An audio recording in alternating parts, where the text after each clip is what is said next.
मृत्यू हे गूढ रहस्य मानवासाठी अनंत काळापासून चालत आलेले, की नेमकी मृत्यू काय आहे आणि तो झाल्यानंतर माणूस कुठे जातो. आज आमचं जीवन एक सवयीचं बनलेलं आहे. मृत्यूबाबतचं जे रहस्य आहे ते रहस्य पण आम्हाला रहस्य वाटत नाही. का वाटत नाही? कारण तो शब्द आमच्या एकदम अंगावरणी पडला आहे, म्हणून आम्हाला असं वाटतं मृत्यू आम्हाला का मृत्यू म्हणजे काय, जीवनाचा अंत, एवढंच आम्हाला माहिती. पण तसं आहे का वास्तविकपणे?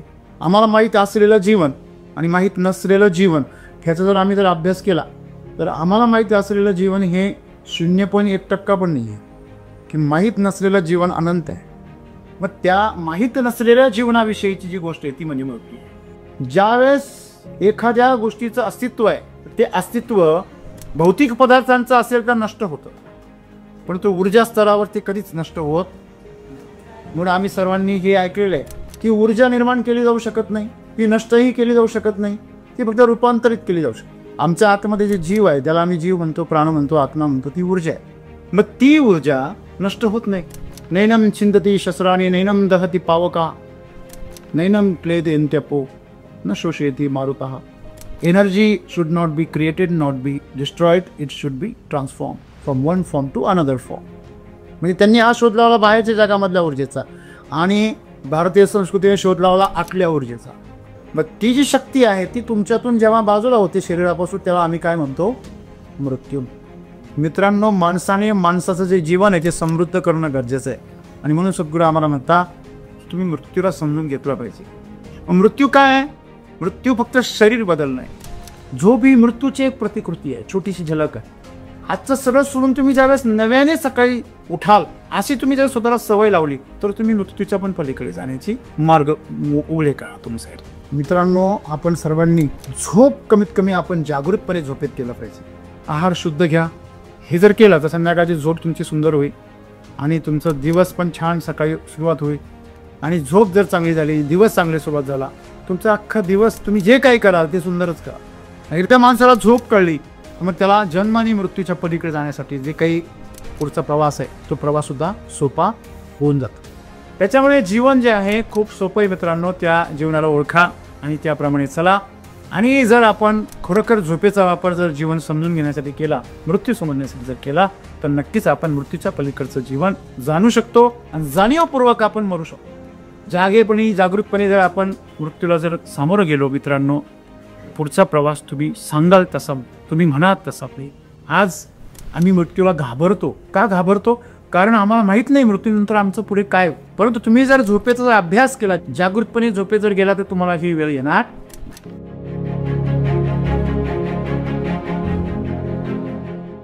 सद्गुरू आपल्याला सांगताय, तुम्ही जागृत अवस्थेतून झोपेकडे जाणीवपूर्वक जाऊ शकला तर तुम्ही जीवनातून मृत्यूकडेही जाणीवपूर्वक जाऊ शकाल. म्हणजे आपण जी झोप घेतो रोज तर ते एक छोट्या प्रकारचा मृत्यूच आहे. तर ही जी झोप आहे, जसं आपण ही स्वीकारतो तसं मृत्यू स्वीकारण्यासाठी आपल्याला काय करावं लागतं? सद्गुरूंनी आज आपल्याला संदेश दिला आहे की जागृत अवस्थेतून झोपेकडे जायचं आहे आणि जीवनातून मृत्यूकडे जाणीवपूर्वक जायचं आहे.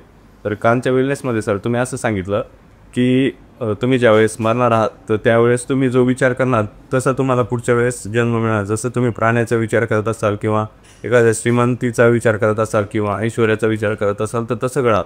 तर मग सर जाणीवपूर्वक जे आहे ते झोपायचं कसं, किंवा झोपायच्या वेळेस जर एखादा विचार आला तरी आपलं 2-3 तास किंवा एखादा तास त्या विचारांमध्ये गुंतत जातो. तर मग त्यावेळेस जाणीवपूर्वक कसं झोपायचं आणि मृत्यूच्या वेळेस जाणीवपूर्वक मृत्यू कसं झाला पाहिजे?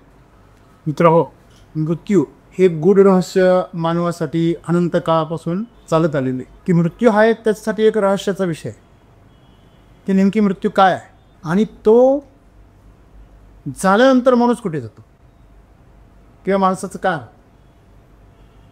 या प्रश्नासंदर्भामध्ये प्रत्येक मनुष्य आयुष्यात कधी ना कधी गोंधळून जातो. जेव्हा त्याच्या जवळचं कुठेतरी मरतं, तो कुठेतरी मृत्यू पाहतो, त्यावेळेस जसं गौतम बुद्धांना प्रश्न पडला की माणूस आजारी पडतो, म्हातारा होतो आणि मरतो, या घटना माणसाच्या आयुष्यामध्ये घडतात. म्हणजे माणसाच्या जीवनाचं काही खरं नाही आहे हे त्यांना जसं कळलं, पण ते पहिल्यांदा कळलं. आपल्याला ते वारंवार थोडं थोडं थोडं थोडं कळतं आणि आपल्याला थोडं थोडं कळत असल्यामुळे आपल्याला तेवढा परिणाम होत नाही जेवढा गौतम बुद्धांवर. सिद्धार्थच्या मनावर परिणाम झाला म्हणून त्यांचा गौतम बुद्ध. मग आमच्या मनावर त्याचा परिणाम का नाही होत? कारण आम्हाला ते थोडं थोडं दिलं जातं, त्याची माहिती आम्हाला थोडी थोडी मिळते आणि आम्ही त्या बाबतीमध्ये फारसे संवेदनशील नाही. आम्ही जन्मताच आजार बघतोय, जन्मता आम्हाला कळायला लागल्यापासूनच आम्ही सगळं बघतोय जगामध्ये, मृत्यू बघतोय, म्हातारं बघतोय, आमच्यापासून काही लपून ठेवले नाही. त्याच्यामुळे आम्हाला त्याची संवेदनशीलता नाही आहे तेवढी. ज्या घरामध्ये आई वडिलांचं म्हणजे पती आणि पत्नीचं एकमेकावर खूप प्रेम आहे आणि खूप सुंदर असं वातावरण आहे, त्या घरामध्ये त्या मुलांना भांडण काय असतं हेच माहिती नसतं. जेव्हा ते बाहेरच्या जगामध्ये भांडण बघता, एखाद्या मित्राच्या मैत्रिणीच्या आईवडिलांना भांडताना बघता, तेव्हा त्यांना किंवा कुठल्या सिनेमामध्ये बघता तेव्हा त्यांना थोडासा धक्का बसतो. तुम्ही जर संवेदनशील असाल तर तुम्ही मृत्यूच्या पूर्वी जागे व्हा, आणि तुम्ही जर संवेदनशील नसाल तर तो मृत्यू डायरेक्ट थेट तुम्हाला मृत्यूच गाठेल. तुम्हाला म्हणजे दुसरं काही संधी मिळणारच नाही. मग आपण संवेदनशील असणं गरजेचं आहे मृत्यूच्या बाबतीत. आपण मृत्यूच्या बाबतीमध्ये संवेदनशील नसून घाबरलेलो असतो. घाबरलेला मनुष्य आणि संवेदनशील मनुष्य याच्यामध्ये फरक काय आहे? घाबरलेला मनुष्य काय करतो हे त्याला पण कळत नाही, आणि जो संवेदनशील असतो त्याला प्रत्येक गोष्टीची अनुभूती होत असते. आपण पहिल्यांदा एखाद्या ठिकाणी जातो त्यावेळेस आपण त्या परिसराच्या विषयी खूप संवेदनशील असतो, त्याच्यामुळे आपल्याला जाताना तो रस्ता खूप लांबचा वाटतो. पण जेव्हा त्याच रस्त्याने आपण परत पाठीमागे येतो आपली संवेदनशीलता थोडी कमी होते, जिज्ञासा कमी होते, तो रस्ता आपल्याला फार छोटा वाटून जातो. जाताना किती लांब वाटला होता, नवीन होता ना. म्हणजे संवेदनशीलता तुम्हाला जीवनाचा प्रत्यक्ष अनुभव करून देते आणि बोथटपणा तुम्हाला जीवनाचा अनुभव हा नष्ट कर. मग जी प्रतिक्षिप्त क्रिया आहे ती कशातून निर्माण होते? तुमच्या जीवनाची संवेदनशीलता जेव्हा तुम्ही गमावता तेव्हा तिथे प्रतिक्षिप्त क्रिया तयार होते, आणि प्रतिक्षिप्त क्रिया म्हणजे सवय, आणि सवय ही माणसाला जीवनापासून तोडते. आपल्याला माहीत पण नसतो आणि आपण ती सवयीच्या गोष्टी करत असतो. कधी कधी त्या फायद्याच्या पण असतात तर यांत्रिक असतील तर, परंतु बऱ्याच वेळा त्या नुकसानीच्या असतात. तुमच्या बोधासंदर्भामध्ये आपण जेव्हा एखाद्या गोष्टीला गृहीत धरतो त्यावेळेस आपल्याला अडचण निर्माण होते. उदाहरण सांगायचं ठरलं, आपल्याला जर गिअरच्या गाडीची सवय असेल आणि आपण जर ॲटोमॅटिक गाडीत जर बसलो, स्कूटर घ्या उदाहरण, पूर्वीच्या घरी गिअरचं स्कूटर होते, जर त्याची जर तुम्हाला सवय असेल आणि तुम्ही जर ॲटोमॅटिक गाडीत बसलं तुम्ही त्याला पण गिअर टाकायचा प्रयत्न करा. हा सवयीचा भाग आहे. सवय तुमच्यातला बोध नष्ट करते. आणि मग सद्गुरू आज तुम्हाला काय सांगताय की आज आमचं जीवन एक सवयीचं बनलेलं आहे. मृत्यूबाबतचं जे रहस्य आहे ते रहस्य पण आम्हाला रहस्य वाटत नाही. का वाटत नाही? कारण तो शब्द आमच्या एकदम अंगावळणी पडला आहे, म्हणून आम्हाला असं वाटतं मृत्यू आम्हाला का. मृत्यू म्हणजे काय? जीवनाचा अंत, एवढंच आम्हाला माहिती. पण तसं आहे का वास्तविकपणे? तसं जर असतं तर भूत कसं काय तयार झालं असतं? ठीक आहे, भूत आपण कल्पना मानूया. मग तुम्ही मृत्यू पश्चात जे पितृश्राद्ध करता किंवा पितृ जे काही विधी करते का करता?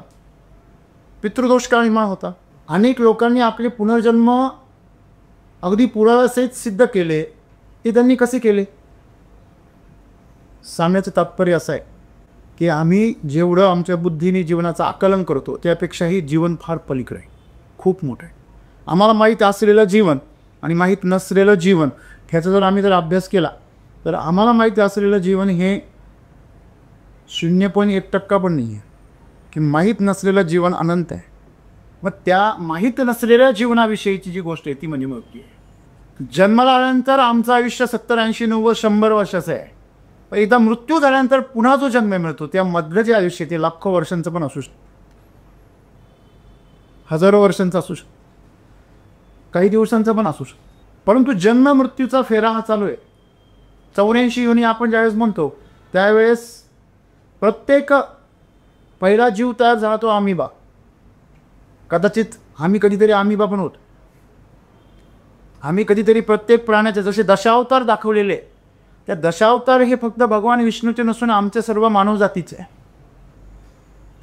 म्हणजे डार्विनचा उत्क्रांतीवाद जरी पकडला तरी आपण उत्क्रांतीवादाने विकसित होत आलेलं एक सर्वश्रेष्ठ प्राणी आहे. स्वतःला फार वेगळं मानण्याची काही गरज. मग आमच्याजवळ बोध आहे आणि इतर जनावरांजवळ बोध नाही आहे, एवढाच फरक आहे. आम्ही आमच्यासाठी स्वतंत्र आहे की आम्ही असं बीज आहोत. आम्हाला काटे पण येऊ शकतात, आम्हाला फळं पण येऊ शकतात, आम्हाला फुलं पण येऊ शकतात, आम्ही कडू पण होऊ शकतो, आम्ही गोड पण होऊ शकतो, आम्ही आंबट पण होऊ शकतो, आम्ही कसंही वृक्ष होऊ शकतो आणि कसंही फळं देऊ शकतो. ही क्षमता असलेलं बी व्हर्सटाईल बी आम्हाला बनवलेलं शिवाय. आणि बाकीचे जे बी आहे ते फक्त जनावरच बनू शकतं, पक्षीच बनू शकता, वनस्पतीच बनू शकता. आंब्याचं झाडच बनणार आहे. आंब्याच्या झाडाला कधीही केळं येणार नाही किंवा रताळं येणार नाही किंवा फणस लागणार नाही. हां, तुम्ही त्याला ग्राफ्टिंग केलं तो भाग वेगळा आहे, परंतु स्वतःहून त्या झाडाला वेगळं काहीच येणार नाही. हां, छोटा आंबा होता तर म्युटेट होऊन मोठा होईल, लांब असेल तो गोल होईल, गोलचा लांब होईल. बाकी DNA थोडाफार चेंज जरी झाला तो आंब्याचा आंबाच आहे, त्याचं पपई नाही होणार. पण तो माणसाचं तसं नाही आहे. माणूस प्राण्यासारखा पण पशुसारखा पण वागू शकतो, मनुष्य रानटी पण होऊ शकतो, मनुष्य सभ्य होऊ शकतो, तो साधू होऊ शकतो, तो संत होऊ शकतो, तो परमात्मा ईश्वर होऊ शकतो. मनुष्याकडे सर्व शक्य आहे. त्याच्या शरीराच्या शक्ती, त्याच्या मनाच्या शक्ती आणि त्याच्या भावनांच्या शक्ती आणि त्याच्या ऊर्जेच्या शक्ती अनंत आहे. काही माणसं पाहता पाहता एखाद्या गाईचं दूध उडून टाकतं, पाहता पाहता एखाद्याला नजर लावून टाकतं. नजर किती ताकद. तुम्ही जर चीनमधील त्या कला बघितल्या तर कुठल्याही प्रकारचा स्पर्श न करता नुसता असा हात करून तुम्हाला 9 फुटापर्यंत ते उडून लावू शकतात. एवढी ताकद मनुष्याच्या ऊर्जेमध्ये आहे. मग ते जे वेगळ्या ज्या कला आहेत जुरूळ कराटेसारख्या, त्या कला म्हणजे माणसाच्या शक्तीचं काय आहे, एक दर्शन आहे की एका मिनिटामध्ये 100 नारळ फोडणारी माणसं पण आहे. आपल्याला एका मिनिटात एक फुटत नाही, दुसऱ्याने फोडलेला खाता येत नाही सोडून आपल्याला. ही वास्तविक वेळेस म्हणजे आपण माणसाचं जीवन असं एक तुच्छ करत चाललेलो आहोत. पण तसं वास्तविक पाहता मनुष्य किती शक्तिशाली असू शकतो याची कल्पना आम्हाला नाही. मग मृत्यू ज्यावेळेस होतो माणसाचा तर त्या मृत्यूच्या पलीकडेही माणूस जाऊ शकतो. या संदर्भामध्ये ज्या अनुभूती आहे योगी संत साधू यांनी जे मांडलेलं आहे, त्याचे अनुभव या ठिकाणी मांडलेले आहे, तर ते अनुभव आमच्या जीवनामध्ये आम्हाला मार्गदर्शक ठरू शकतात. त्यांची आम्हाला काय गरज आहे? मेल्यानंतर थोडं आम्ही असणार आहे, मग त्याचा अभ्यास करून काय मिळणार आहे? प्रश्न तो नाहीच आहे. प्रश्न हा आहे की जर तुम्ही जन्माला येता म्हटल्यावर तुम्ही जन्मापूर्वीही कुठेतरी होता. तुमच्या हातामध्ये कोणात जर पैसे आले असतील तर ती नोट तुमच्याकडे येण्याच्या अगोदर कोणाच्या तरी खिशात होती, कुठेतरी बँकेत असेल, अकाउंटवर कुठेतरी होती ती. ज्यावेळेस एखाद्या गोष्टीचं अस्तित्व आहे ते अस्तित्व भौतिक पदार्थांचं असेल तर नष्ट होतं, परंतु ऊर्जा स्तरावरती कधीच नष्ट होत. म्हणून आम्ही सर्वांनी हे ऐकलेलं आहे की ऊर्जा निर्माण केली जाऊ शकत नाही, ती नष्टही केली जाऊ शकत नाही, ती फक्त रूपांतरित केली जाऊ शकते. हे आम्ही सायन्समध्ये शिकलो, परंतु आम्हाला वास्तविक जीवनामध्ये त्याचा कधी अर्थ कळालाच नाही. आमच्या आतमध्ये जे जीव आहे ज्याला आम्ही जीव म्हणतो, प्राण म्हणतो, आत्मा म्हणतो, ती ऊर्जा आहे. मग ती ऊर्जा नष्ट होत नाही. नैनम छिंदती शस्त्राणी नैनम दहती पावका नैनम क्लेदेन्त्यपो न शोषयती मारुतः. या श्लोकामध्ये सगळं रहस्य ते उलगडून टाकलं. पाश्चात्य लोक म्हणतात energy should not be created, not be destroyed, it should be transform from one form to another form. म्हणजे त्यांनी हा शोध लावला बाहेरच्या जगामधल्या ऊर्जेचा, आणि भारतीय संस्कृतीने शोध लावला आतल्या ऊर्जेचा. त्यांनी सांगितलं ही जे आत्मा आहे ना, प्राण आहे ना, ती ऊर्जा आहे ना, ती अग्नीने जाळली जाऊ शकत नाही, शस्त्राने तोडली जाऊ शकत नाही, वाऱ्याने सुकवली जाऊ शकत नाही, पाण्याने भिजवली जाऊ शकत नाही. या पंचमहाभूतांच्या पलीकडे त्याची शक्ती आहे. मग त्याला जीव म्हटलेले, आत्मा म्हटलेले. मग ती जी शक्ती आहे ती तुमच्यातून जेव्हा बाजूला होते शरीरापासून, तेव्हा आम्ही काय म्हणतो? मृत्यू. मग तर तुम्ही उद्या कपडे बदलले तरी तुमचा मृत्यू झाला असं म्हणाला. नवा जन्म झाला. मग नवा जन्म झाला का 9 दुबके मारतो माणसं. आता ती फॅशन गेली. आता कोणी जुनी घातली कोणी नवी घातली तेच कळत नाही. हल्लीचं काळ म्हणजे जेवढं पाखंड करता येईल त्याचा अतिरेक आहे सध्या. आर्टिफिशियल इंटेलिजन्स काय आलं आणि जगत बदलून गेलं. उद्या तुमच्यासारखा दुसरा उभा नाही केला म्हणजे बरं होतं आर्टिफिशियल इंटेलिजन्सने, त्यावेळेस मात्र फार गंमत होणार. म्हणून मित्रांनो, माणसाने माणसाचं जे जीवन आहे ते समृद्ध करणं गरजेचं आहे. स्वतःचं जीवन समजून घेणं गरजेचं आहे. आणि म्हणून सद्गुरू आम्हाला म्हणता तुम्ही मृत्यूला समजून घेतला पाहिजे. मृत्यू काय आहे? मृत्यू फक्त शरीर बदलणं आहे. वास्तविकता ज्याला कळलं आहे की मी शरीर नाही आहे, मी मनही नाही आहे, त्याच्यासाठी मृत्यू नाहीच आहे. नवीन कपडे घालून ज्यावेळेस तुम्ही येता त्यावेळेस जुना माणूस मेलेला असतो का? तुम्ही ते कपडे पुढे टांगून ठेवले, आता तुम्ही ते परत नाही घालणार आहे तर ते जीर्ण होतील, परत नष्ट होतील, तर ह्या सृष्टीमध्ये विलीन होऊन जातील. भौतिक पदार्थांमध्ये भौतिक पदार्थ विलीन होतो. पाठीमागे आपण पाहिलं होतं की काही योगी असे होते की स्वतःचं शरीर स्वतः नष्ट करतात बसल्या जागी. म्हणजे अग्नीमध्ये अग्नी, पृथ्वीमध्ये पृथ्वी, वायूमध्ये वायू आणि जलमध्ये जल विलीन करून जातात, मागे काहीही शिल्लक ठेवत नाही. जसं पाणी आपण जर विघटित केलं तर हायड्रोजन वेगळा होतो आणि ऑक्सिजन वेगळा होतो, तुम्हाला परत पाणी सापडणारच नाही कुठे. तसं या भौतिक पदार्थांचं विघटन होणं, डिकम्पोजिशन होणं, जेव्हा जन्म होतो तेव्हा कंपोजिशन होतं, जेव्हा मृत्यू होतो तेव्हा डिकम्पोजिशन होतं. मग कंपोज करणं आणि डिकम्पोज करणं ही फक्त एक भौतिक प्रक्रिया आहे. मग ती भौतिक पदार्थांच्या बाबतीतच घडते, ऊर्जेच्या बाबतीत ती घडत. ऊर्जा जी आहे ती स्थिर आहे.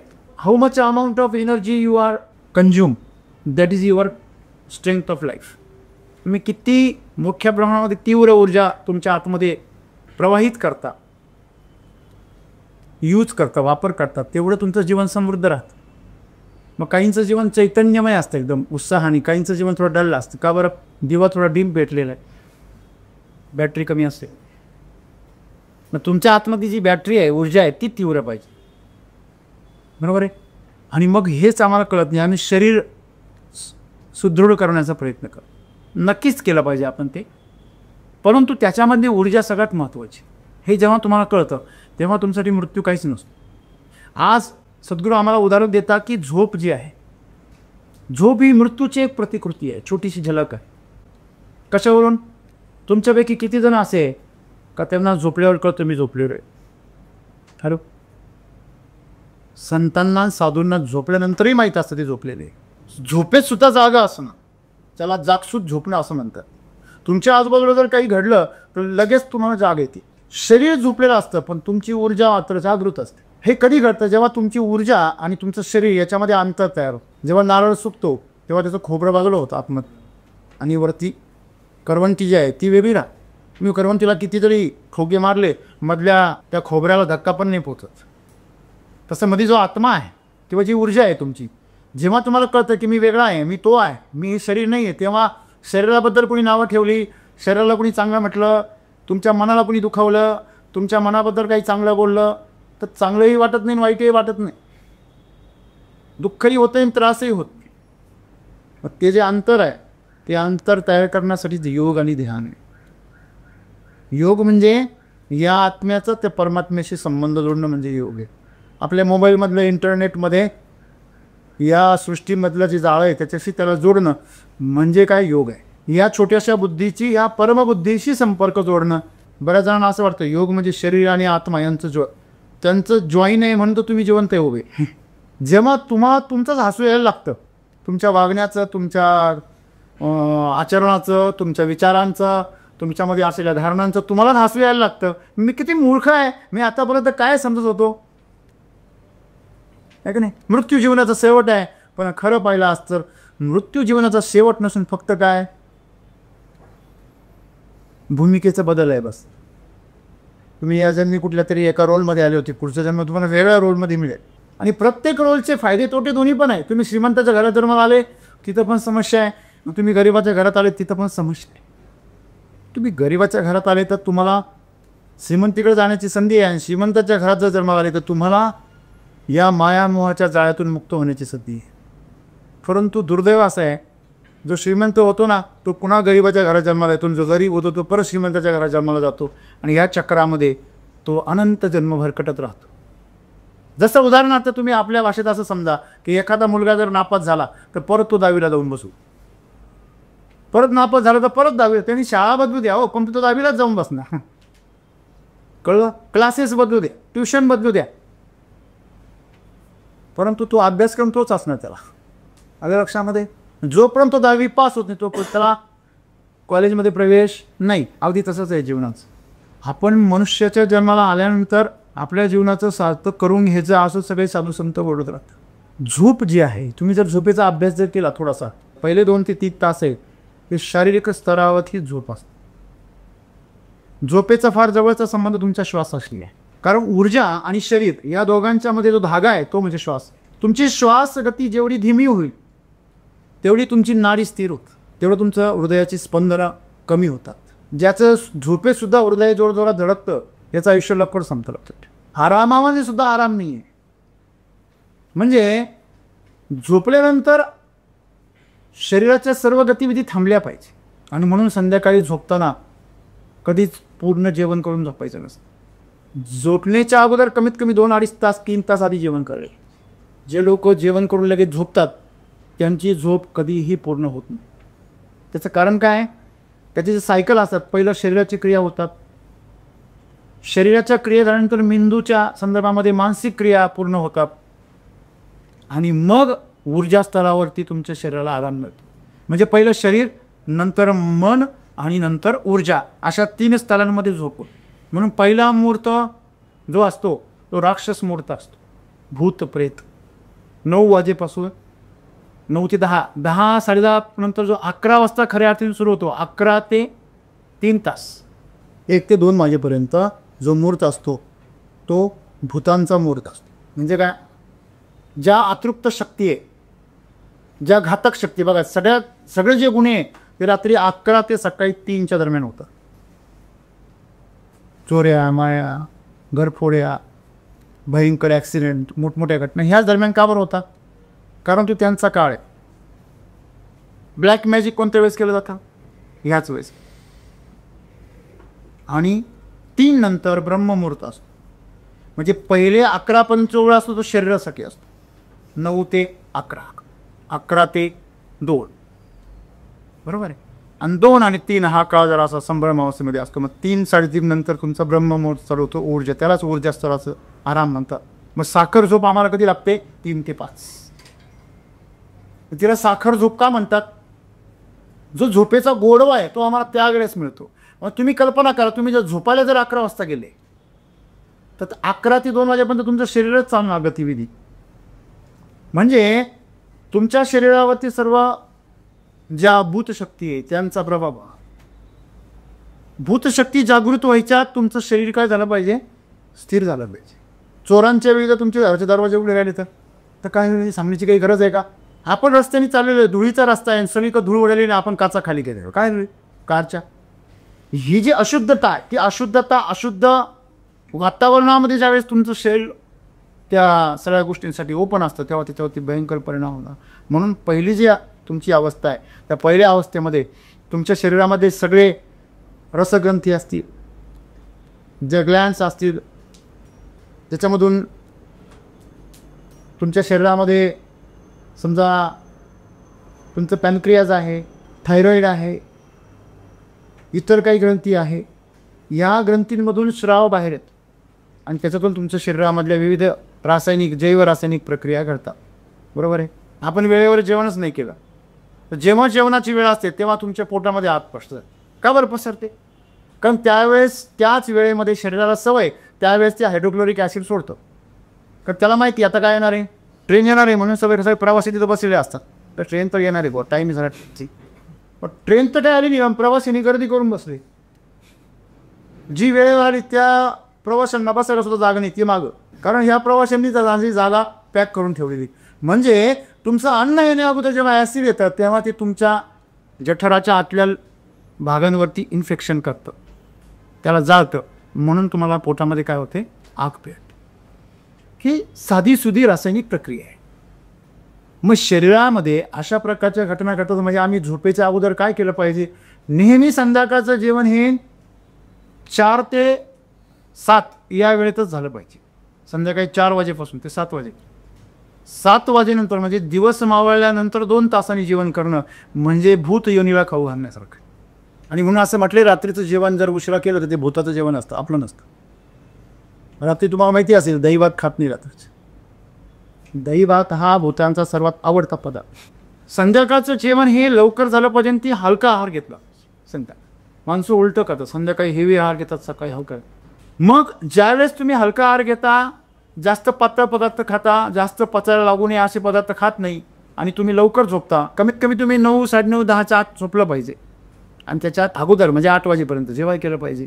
असं जर तुम्ही केलं तर तुम्हाला 11, 11:30, 12 पण तुमचं शरीर शांत होईल आणि त्याला बरोबर काय मिळेल, आराम. आणि मग तुमचं 11 ते 1च्या दरम्यान तुमचं मन काय होईल, शांत होईल. मन जर चंचल असलं तर या दुष्ट शक्ती त्याच्यावरती प्रभाव करतात. जसं उदाहरण सांगायचं ठरलं, आता ही पासवर्ड पद्धत आली, परंतु तुमचं जर वायफाय ऑन असेल, त्याला जर लॉक नसेल तर कोणी पण त्याला ॲक्सेस करू शकतो. बरोबर, तुमचा डेटा किंवा त्याचा डेटा तुमच्याकडे ट्रान्सफर करू शकतो. सेम गोष्ट ह्या शक्तींच्या बाबतीमध्ये. आणि म्हणून ती झोप, तुमचे सगळे दरवाजे बंद होऊन गेले पाहिजे. बऱ्याच जणांना हे कळत नाही. बरेच जण म्हणतात मला का बरं गंडन होते काय नाही. माझ्या डोक्यात तर काहीच विचारच नाही. हे विचार येतात कुठवर, एखाद्या भूत बंगल्यामध्ये जाऊन बघा, मग कळेल तुम्हाला. जसं एखाद्या मंदिरात गेल्यानंतर शांत वाटतं, तसं एखाद्या भूत बंगल्यात गेल्यानंतर तिथं पण अशांत होऊन जाते. भीती हा भाग वेगळा आहे, परंतु तशा शक्तींचं अस्तित्व आहे. निगेटिव्ह आणि पॉझिटिव्ह एनर्जी आहेत. ह्याकरता आपण संध्याकाळची झोप किती महत्त्वाची आहे. झोपताना आपण एक लक्षात ठेवलं पाहिजे, झोपताना ज्याला त्रास होतो, ज्याला झोप येते, त्याने श्वासांवर लक्ष ठेवलं पाहिजे. श्वास तुमचा आतमध्ये जातो आहे, त्याच्याबरोबर आतमध्ये जा, त्याच्याबरोबर परत बाहेर या. पुन्हा पुन्हा तुमचं लक्ष इकडे तिकडे विचलित होईल. पुन्हा पुन्हा त्याला धरा आणि त्या श्वासावर आणा. ज्यांना अध्यात्माविषयी आनंद आहे त्यांनी नाम जप करा, कुठलं एखादं नाम घ्या, त्याचा जप करा. तुम्ही त्यावेळेस सत्संग करा, चांगलं कोणाचं तरी प्रवचन ऐका, चांगल्या गोष्टी त्यावेळेस तुम्ही स्मरण करा. दिवसभरामध्ये आज मी काय चांगल्या गोष्टी केल्या, आज मी काय चुकीच्या गोष्टी केल्या, काय टाळता आल्यास, त्यामुळे मला काय टाळायचं आहे आणि काय चांगलं करायचं आहे ह्याचा विचार करा. दुसऱ्यांचा विचार बिलकुल करू नका. आणि सर्वात महत्त्वाची गोष्ट म्हणजे जर तुम्हाला शक्य असेल, तर तुमचं संपूर्ण लक्ष श्वासावर केंद्रित करा. झोप ही अशी गोष्ट आहे का झोपेचा चांगला निरंतर तुम्ही जर 2-3 वर्ष अभ्यास केला, तो झोपेचा धागा पकडून तुम्ही तुमच्या मागच्या जन्मापर्यंत पण जाऊ शकता. परंतु ते घातक पण यायला शक्य. तुम्हाला जर कळलं तुमचा मागच्या जन्मीचा जो शत्रू होता की तुमच्या घरातली आताची मांजर आहे, तर तुम्हाला त्या काशीला जावं लागेल. तुमचा मागच्या जन्मीचा शत्रू तुमची बायको बनून आलेली असं समजलं तर, बायको किंवा नवरा बनून आले असं तर, किंवा तुमचे आईवडील बनून आलेले असं तर कळलं तर, म्हणजे सांगण्याचं तात्पर्य आहे असं होतं.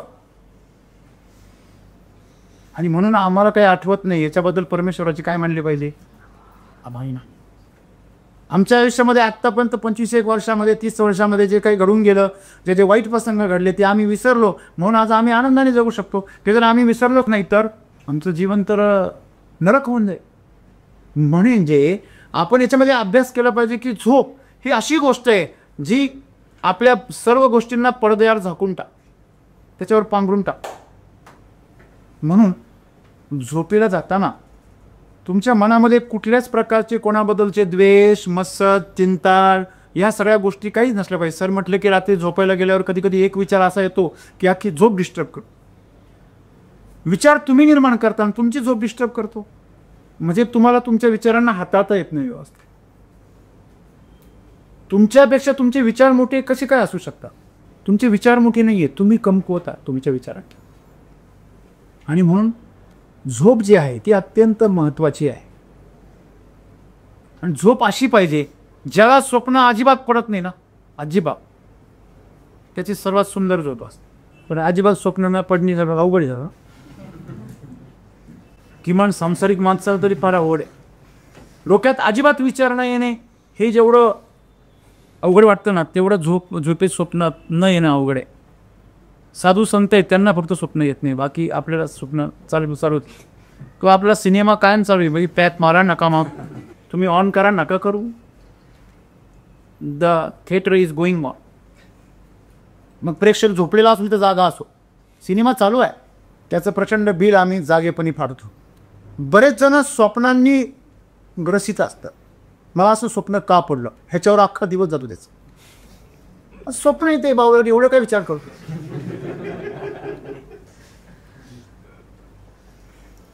म्हणजे आम्ही नको त्या गोष्टींमध्ये आमची प्रचंड ऊर्जा खर्च करतो आणि आमच्या आत्म्याला काय करतो, दुःखी करतो. वास्तविकता तुम्ही आज कोणत्या रंगाचे कपडे घातले त्याचे काही छाप उमटणार आहे का तुमच्या शरीरावरती.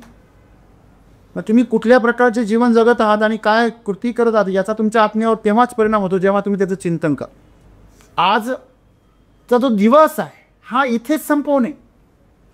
याच्यातली चांगली गोष्ट असेल तरच ती पुढे घेऊन जाणे, नाही तर काहीच नाही घेऊन जाणे. रिकाम्या हाताने पुढे जा. आजचा दिवस सकाळी उगवला ना, तो लहान बाळासारखा जन्मला, मी आजच जन्मला, असं तुम्ही जर जगायला लागला तर तुम्हाला एका जन्मामध्ये अनंत जन्माचा अनुभव. पण तुम्ही कालची गोष्ट जर आज जर खेचून पुढे आणायला लागले ना, तर तुम्ही फक्त एक हमाल व्हाल, ओझं वाहणार. विचारांचं ओझं, आठवणींचं ओझं, आणि त्या ओझ्याखाली तुम्ही कधी म्हातारे व्हाल तुम्हाला कळणार पण. तरुणपणी तुमच्यावर म्हातारपणाची लक्षणं दिसायला लागतील. आणि आज तीच परिस्थिती आहे. सगळे तरुणांच्या चेहऱ्यावरती म्हातारपणाची लक्षणं दिसतात, कारण त्यांना ओझे व्हायची सवय. कोणते ओझे? विचारांचे ओझे, गरजांचे, अपेक्षांचे ओझे. माझ्या आईला अशी अपेक्षा आहे माझ्याकडून, माझ्या पप्पाला अशी अपेक्षा आहे माझ्याकडून, माझ्या भावाला अशी अपेक्षा आहे, अमक्याला तमक्याला अशा अपेक्षा आहे, समाजाला अशा अपेक्षा आहे, माझ्या पाहुण्यांना अशा अपेक्षा आहे. की ह्या ओझ्याखाली ज्यावेळेस तुम्ही जगता, जशा तुमच्या पण त्यांना अपेक्षा आहे तसं त्यांच्या पण बी तुम्हाला अपेक्षा आहे. दोन्ही पण धागे सोडून द्या. त्यांच्या अपेक्षांचं ओझं पण सोडून द्याल, त्यांच्याकडच्या अपेक्षा बी सोडून द्या, आणि मोकळी होऊन झोपा, मोकळी होऊन जगा. तेव्हा तुम्ही खऱ्या अर्थाने काहीतरी करा. खऱ्या अर्थाने तुम्ही कोणाच तरी अपेक्षा पूर्ण करा. तुम्ही कर्जाचं ओझं जेवढं वाढवाल तेवढं तुम्ही कर्ज फेडण्यासाठी असमर्थ व्हाल. लक्षात ठेवा. कर्ज जेवढं मापत तेवढं सुखात. तुम्हाला माहिती, मोबाईलमध्ये जेवढा डेटा ओव्हर होतो तेवढं त्याचं स्पीड काय होतं. तुमच्या मेंदूचा स्पीड जर कमी झाला असेल तरुणपणामध्ये, तर नक्कीच तुमची अनवॉन्टेड डेटा वाढलेला आहे. So delete it. त्याला डिलीट करणं म्हणजे त्याच्यापासून ॲक्सेस डिनाय करणं, बस संपला विषय.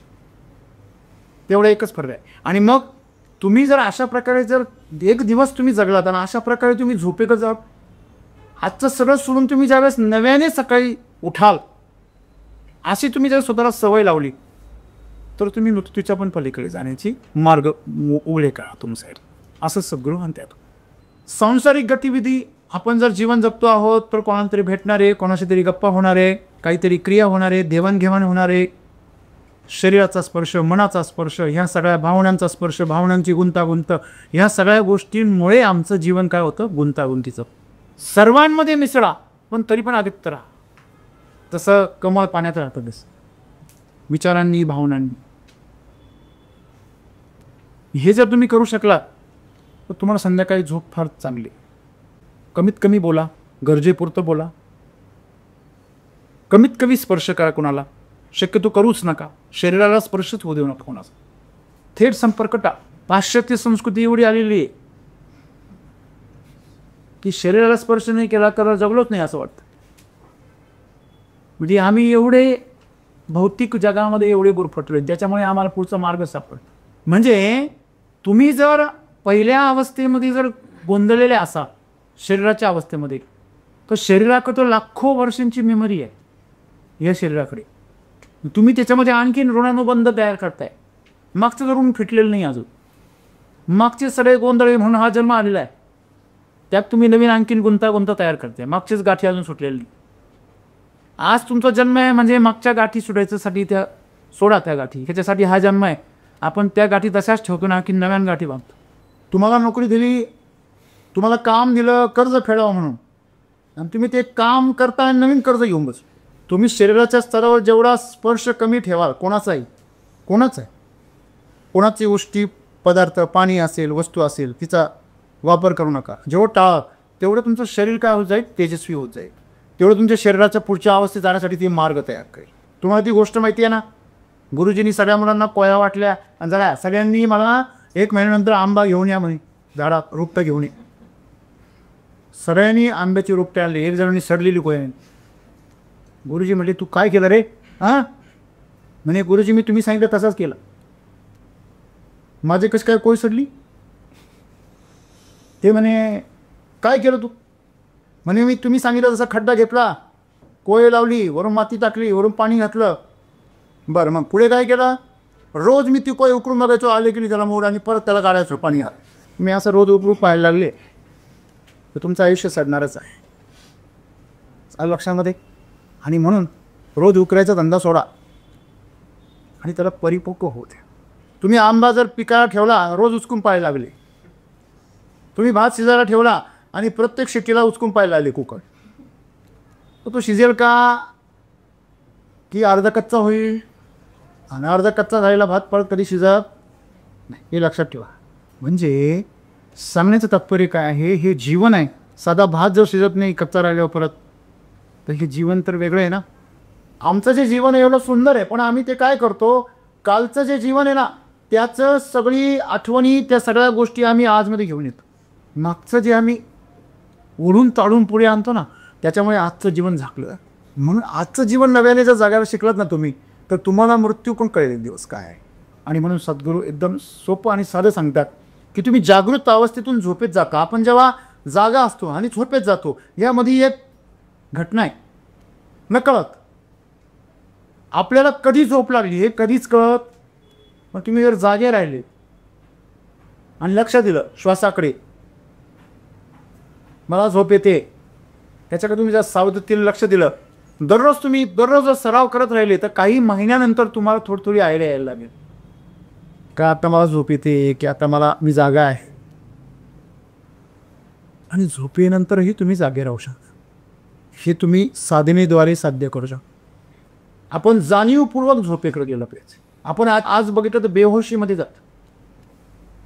काही माणसं तर संध्याकाळी दारू पितात झोप यावी, काही म्हणजे खूप मोठ्या प्रमाणात.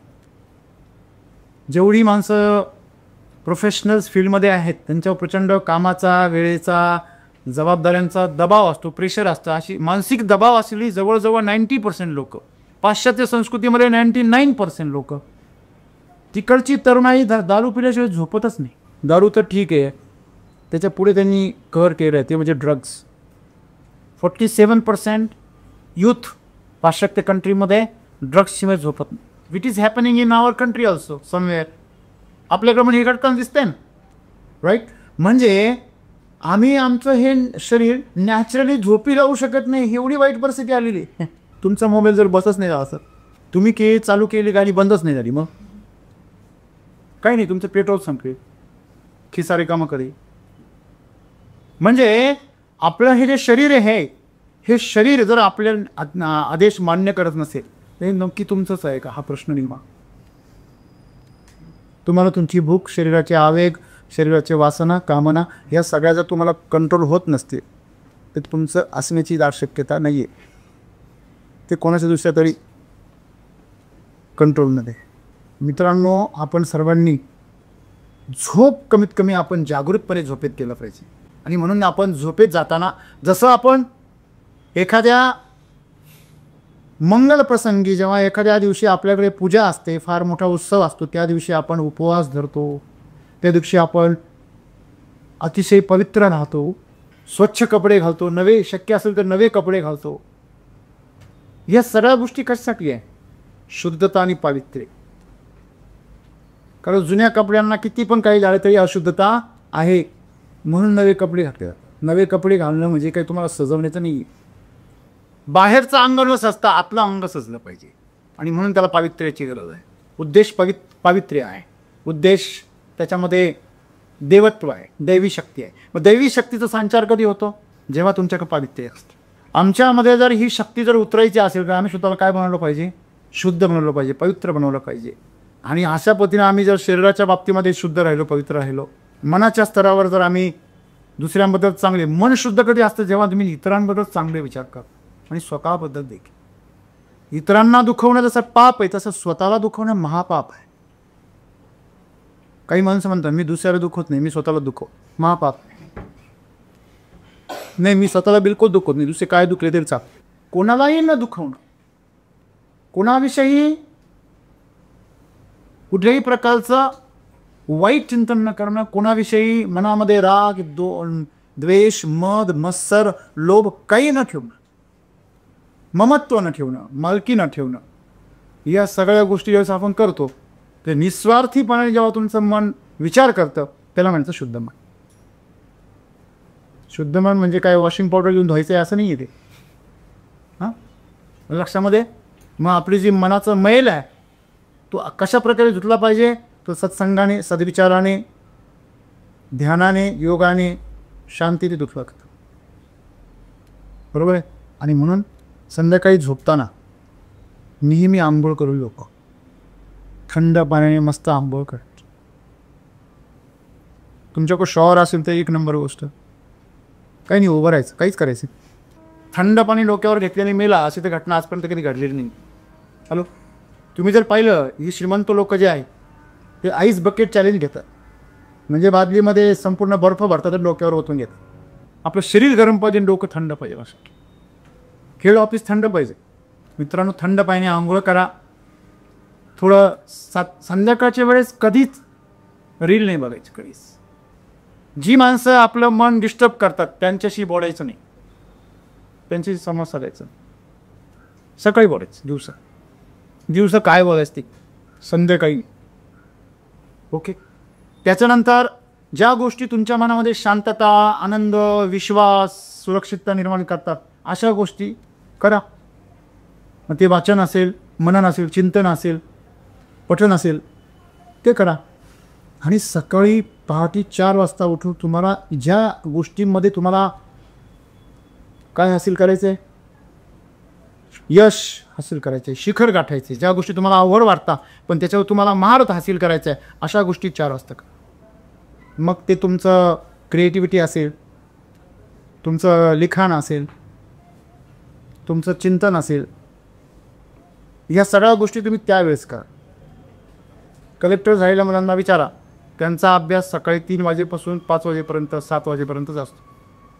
ज्यांचा अभ्यास सकाळी या वेळेत होतो त्यांचं यशाचं प्रमाण 99% आहे.